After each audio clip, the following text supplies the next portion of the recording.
Well, this is awkward. If I had $1 for every time I made a social situation awkward, I could buy Twitter and turn it into a cringeworthy awkward platform. Oh, wait. Yeah. Social awkwardness is pretty common with some forms of neurodivergence, particularly gifted IQ, autism, and some forms of ADHD. It's time that we own our awkwardness and love it. Or at least get to the point where we're comfortable being uncomfortable and awkward.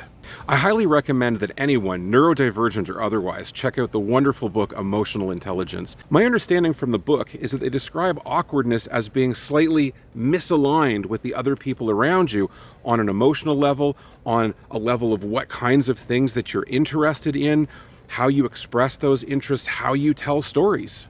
Emotional intelligence can help us to be a little bit less awkward. It's just that we're fighting a bit of an uphill battle because we are just different. The only times I'm awkward is when I'm talking or when I'm not. I think a big part of my awkwardness is that everything is information to me. What a person's feeling, what a person did at work, what they had for lunch, their deep political and philosophical and religious ideas, and I can't really distinguish which information is appropriate in what settings. That leads to an incredible incongruence when it comes to humor and small talk. Case in point, yesterday I was talking to a couple of friends and they were talking about hockey, and I don't know anything about hockey, so the only anecdote I could put in is, well, I got beat up by the hockey kids a lot when I was growing up, and my friend looked at me and he just said, now it's just sad.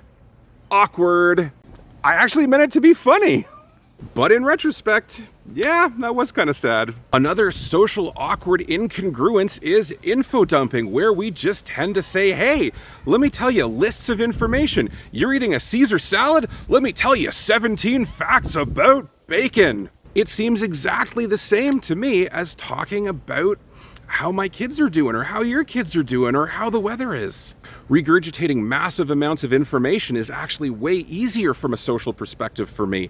If you were able to look inside my mind, you'd be like, oh, that kind of makes sense. Yeah, I actually do have those lists in my mind. I love watching my son, who's on the spectrum, hanging out with his friends who are on the spectrum because they're all just socializing in the same kind of way, and they're all into it, and they're all loving it, and there's no awkwardness. Neurotypicals aren't right or wrong. Neurodivergents aren't right or wrong. The awkwardness comes from the incongruence.